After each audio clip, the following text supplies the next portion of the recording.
Good morning, class. We thank God for how far He has brought us. Hope you are all doing well. Today we are continuing from where we ended when we were at school. We were talking about number for everyday life, which was our strand one, and we were able to complete with the substrand one of our number for everyday life. And we are moving on to substrand two, which is proportional reasoning. Under the proportional reasoning, we will take our first learning indicator, which is the concept of fractions and decimal numbers.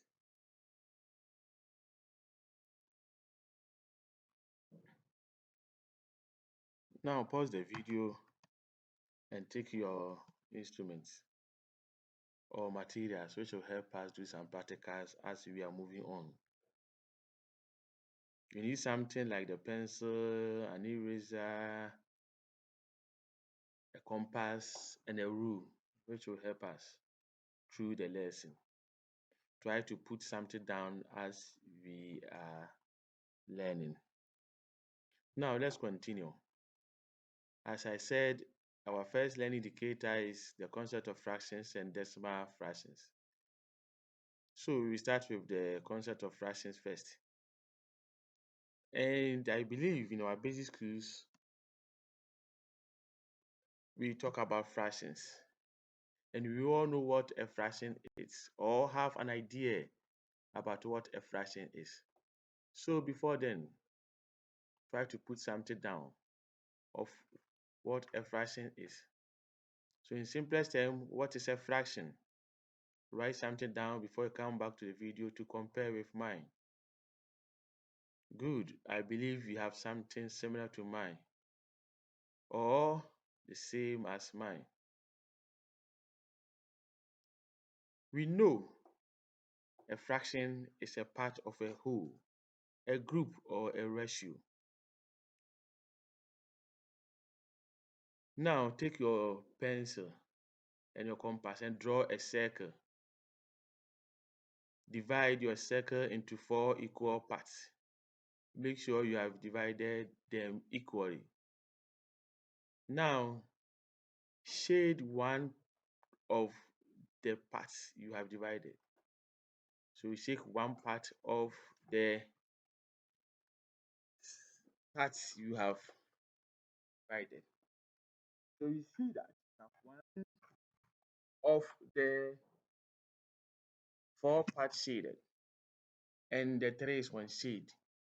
So the part of or the fraction of the shaded part is 1 out of 4 since we have taken one of the parts. So the fraction there is 1 out of 4. So the fraction for the unshaded part also, if you are writing the fraction for unshaded part also, it will be 3 out of what? 4 because it's only one part is shaded and the rest are unshaded. So this is the basic understanding of a fraction. A fraction has 2 parts. That is the numerator and the denominator. The numerator is the upper part of the fraction. That represents the number of sections of the fraction. And the denominator is the lower or the bottom part of the fraction. That represents the total parts into which the fraction is equally divided. For example, if we have 3 out of 7 or 3 out of 7 is a fraction, then 3 is the numerator and 7 is the denominator. Since 3 is the upper part and 7 is the lower part, which is the total parts into which the fraction is equally divided. Now let's move on to the parts of a fraction. Fractions include two parts, the numerator and the denominator. The numerator is the upper part of the fraction that represents the number of sections of the fraction. And the denominator is the lower or the bottom part of the fraction that represents the total parts into which the fraction is equally divided. Example,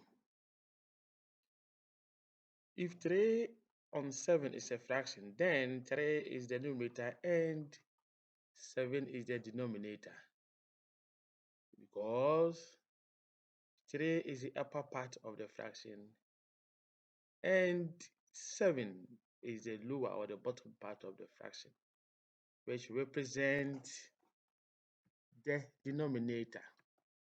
So we are saying that we have two main parts of what? A fraction. That is the numerator and the denominator. Let's look at the next slide to get a clear understanding of it well. Again, let's look at the picture of our pizza here. We can see that our pizza is divided into four main parts and one is taken out of it. So the fraction of the pizza here is 1 out of 4. And our 1 is the numerator and the 4 is the what? The denominator. Since the total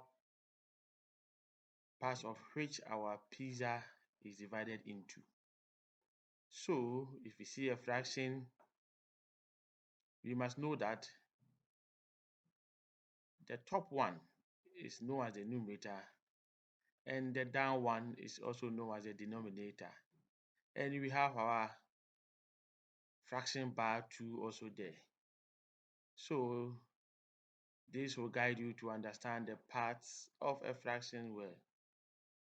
Now, let's continue and move to types of fractions.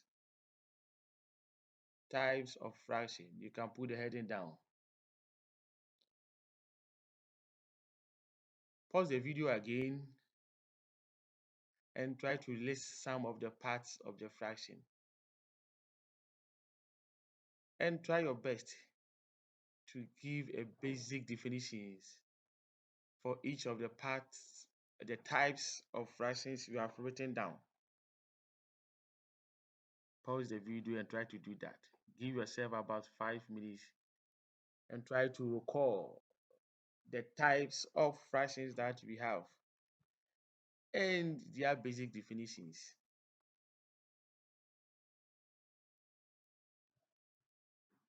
Excellent. I believe you were able to put some of the types of fractions down with a good definition as mine. I believe you were able to write something like the proper fraction, the improper fraction, the unit fraction, the equivalent fractions, and the rest. So now, let's try to look at the definitions of each of them and try to understand them. So our first type of fraction we talk about is the proper fraction. When you say a fraction is a proper one, then it means that the numerator is lesser than the denominator, or the denominator is bigger than the numerator. For example, 3 out of 7 is a proper fraction since the numerator is lesser than the denominator and the denominator too is bigger than the numerator. So this type of fraction is a proper fraction. We can also have something like 1 out of 4, 99 out of 100, 1000 out of 5000, and the rest. You can add some of the examples of proper fraction to it. Try to add about 3 to 8 to what I have said. What I want you to know is that a proper fraction is a fraction whose numerator is lesser than the denominator, or the denominator is bigger than what? The numerator. That is a proper fraction. Again, we have improper fractions.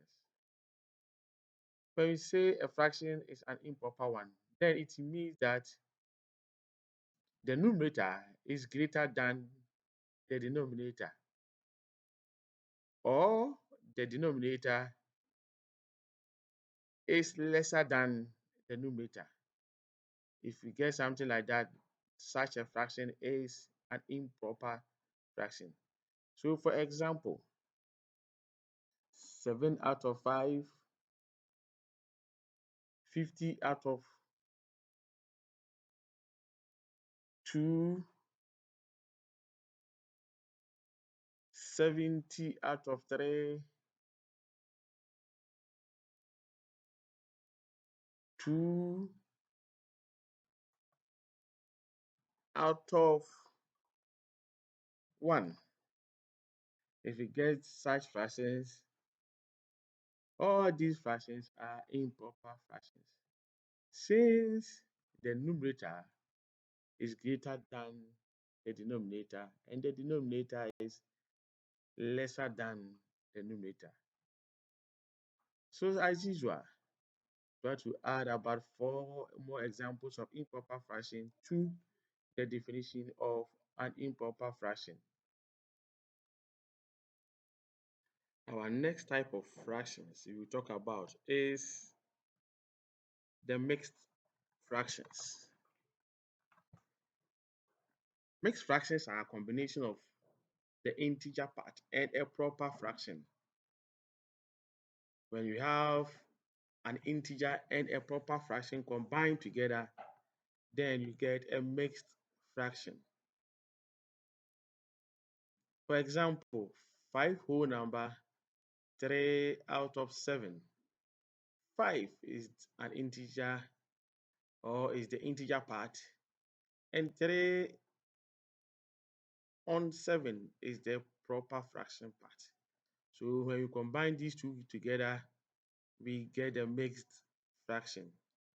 Also, we have 1 whole number, 2 on 3, 9 whole number, 3 on 7, 8 whole number, 11 on 12.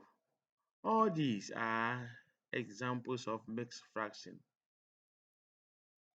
Try to add about 4 of the mixed fractions to 8.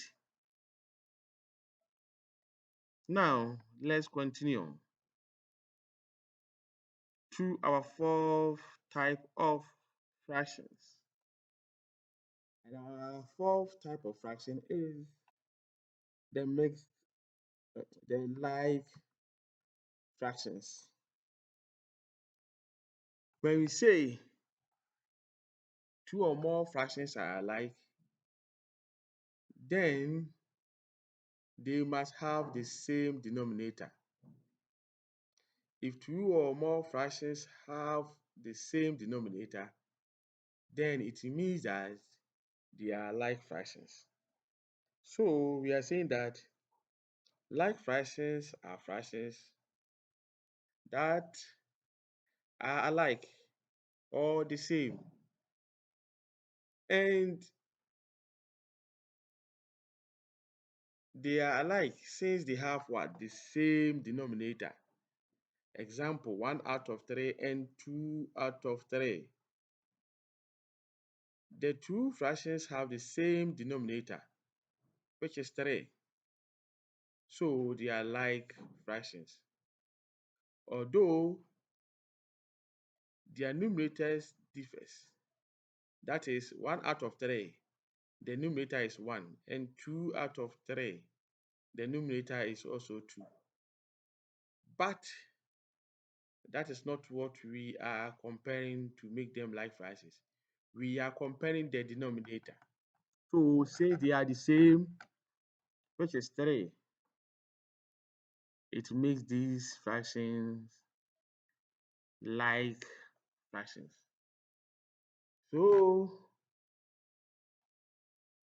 if we have 10 on 20 and 15 on 20, these two fractions are also what? Like fractions. Since they have a denominator of what? 20 each. So what I want you to understand here is that if you have a fractions, two or more fractions which have the same denominator, these two or more fractions are said to be like fractions. So now try to add about three of these like fractions to the examples given already.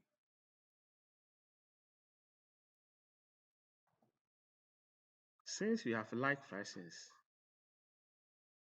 you all know that definitely we also have unlike fractions. And that is our fifth type of fractions we will talk about here today.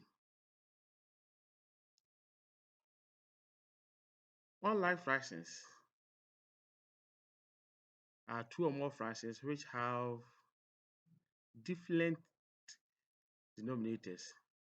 When the denominator of or when the denominators of two fractions are different, then they are unlike what fractions. We said like fractions have what? The same denominator. Two fractions having the same denominator. So if they are unlike, then it means that they have what? A different what? Denominators. So if two or more fractions have different denominators, it makes them what? Unlike what? Fractions. So for example, if you have 1 out of 2 and 2 out of 3, the denominator for the first fraction is 2 and the denominator for the second fraction is also 3. So they have two different what? Denominators. Therefore, they are what? Unlike what? Fractions. Another example, if you have 3 on 5 and 7 on 2, the denominators of these two fractions too are what? Different. So they are what? Unlike what? Fractions. Again, let's move on to our sixth type of fractions, and which is the unit what? Fractions. When we say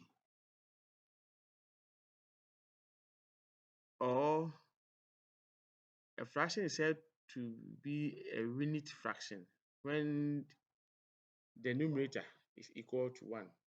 So every fraction you see which have a numerator of 1 is said to be a unit fraction. So a unit fraction is a fraction which have what? 1 at its numerator. So the examples there or examples that we can see here are all unit fractions. We have 1/2 of a whole, 1/3 of a whole, 1/4 of a whole, and 1/5 of a whole. The drawings here are also guiding you to know that these are unit fractions. So a unit fraction is a fraction which have what? A numerator of what? 1. So every fraction that you see and it is having a numerator of 1, then that fraction is said to be a unit what? Fraction. Equivalent fractions is the next types of fractions we will talk about. Equivalent fractions are different fractions that represent the same value or proportion. They have different numerators and denominators by simplified to the same fraction. which means that if you have two or more fractions and their value are the same, they are equivalent fractions. Or if you have two or more fractions and they represent the same portion of a whole, they becomes equivalent fraction. Or you have two or more fractions and the value of these fractions are the same, then they are what? Equivalent fractions. When we look at our example here, 1 out of 2, 3 on 6, and 4 out of 8. These are equivalent fractions since the value of these fractions are the same. When we look at the portion of the whole here of our pizza, the portion of the first pizza is 1 out of 2. The pizza is divided into 2 equal parts and 1 is taken out of it. So when you look at that portion and the portion of the 3 out of 6, when the pizza was divided into 6 parts and 3 is taken out of it, we can see that the 3 taken out of 6 is the same as 1 taken out of 2. Their portions are the same. And when we try to compare the 3 fractions there, that is the last one, which is 4 out of 8. When the pizza is divided into 8 equal parts and 4 is taken out of it, you can see that the portion taken out of it is the same as the portion taken out of 3 on 6 and 1 on 2. So the value of these are the same.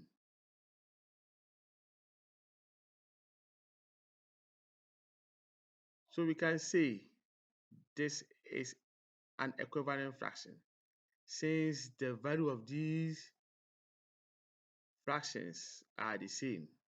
Or when we summarize these fractions, we will get the same value or proportion when we try to simplify these fractions. Again, there are fractions known as benchmark fractions. Benchmark fractions are commonly used fractions that are easy to visualize and serve as a reference points for estimating or comparing or ordering other fractions. So, if you are trying to compare or order fractions, there are other fractions which you can use as a benchmark for you to compare or order these fractions. Benchmark fractions are fractions that are easy to identify and visualize. Let's understand this using a real life example. Since I knew this is the first time some of you are hearing this type of fraction, so let's try to look at this practical example for it to help you, or this real life situation example for it to help you to understand the meaning of it well. What do you do when you are trying to find a new address or when you explore a new street? You try to identify a benchmark near it or a nearby location you are familiar with, and then you find the new address, comparing it against the benchmark point. Similarly, when comparing or ordering fractions becomes difficult, we can take help from benchmark fractions. So, when you are trying to compare or other fractions and you are finding it difficult, you can take a benchmark for it to help you to compare these fractions. So we are saying that the most frequently used benchmark fractions here include 0, 1/4 or 1/4, 1/2, 3/4 or 3 out of 3, 1. So these fractions here are the most commonly used ones, which we can use for it to serve as a benchmark for us to help us compare or order what fractions. So let's try to establish equivalent fractions from benchmark fractions using interactive approaches. Now, take a look at this example. We can create equivalent fractions by multiplying the numerator and the denominator by the same factor. So now let's look at the first fraction there. That is 1 out of 2. So we are taking 1 out of 2 as our benchmark. So whatever fraction that we will write must be equal to our benchmark, that is 1 out of 2. So if we take our factor, which we want to multiply by the numerator and the denominator, we must think of it that whatever answer we will get must be equal to our benchmark, which is half. So we take our factor, our first factor, which is 2. When we take 2 and multiply by the half, that's our benchmark. So 2 by the numerator, 1 will give us 2.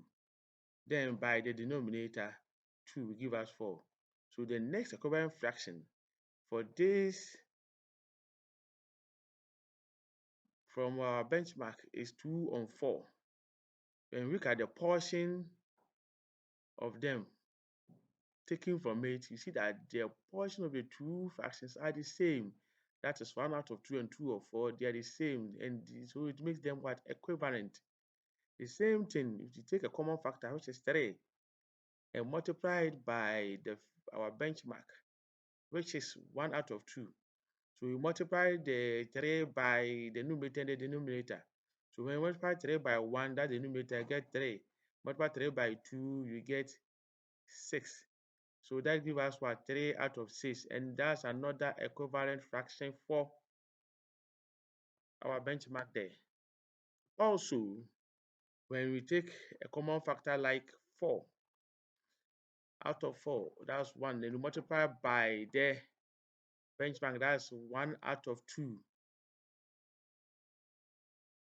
4 by 1, that the numerator is 4. And 2 by 4, that is 8. That will give us the numerator. So our fourth equivalent fraction for the benchmark here is 4 out of 8. So when you take 5 as a factor and you multiply it by our benchmark, which is 1 out of 2. So 5 by 1, the numerator is 5, and 5 by 2 is 10. So taking our benchmark here helps us to get equivalent fractions for this fraction there. So now we can see that we have gotten about 3 more or 4 more equivalent fractions to our main benchmark here. Now you can see that we have been able to establish about 4 more equivalent fractions from our given benchmark there. That is 1 out of 2. We have been able to establish more equivalent fractions for 1 out of 2. That is 2 on 4, 3 on 6, 4 on 8, and 5 on 10. So that is our first example there. Now take a look at these examples too. We have 1 on 3, 2 on 6, 3 on 9, 4 on 12. These are all equivalent fractions. So try to write an additional equivalent fractions for these fractions to the 10th term, since we have about 4 terms there. So try to continue each of these. That is your assignment. And this one must be written in an exercise book. This must be written in an exercise book. When coming to school, you come and show it to me. So what we are saying here is that write from example 2, 3, 4, and 5, right up to the 10th term, the equivalent fractions for each of them. So when you take the second one, 1 out of 3, 2 out of 6, 3 on 9, 4 on 12, I believe the next equivalent fraction which will come will be 5 on 15, and that makes it the 5th term. So what I'm saying here is that continue up to the 10th term. For the second example, the third and the fourth and the 5th example here, and write them in your notebooks and in the exercise books as well. So you take your book, your exercise book, to write on top exercise, and start with the example 2 as exercise 1, the example 3 as exercise 2, the example 4 as exercise 3, and the example 5 as exercise 4, and use today's date as your reference. Thank you. We'll meet again. If you have any question, you can send it through our WhatsApp group too, or the Google Classroom. You can send your questions there for me to answer it for you. Looking forward to see you on Saturday, 7 o'clock through Zoom. The link will be shared to you. Thank you. Good luck and have a nice day.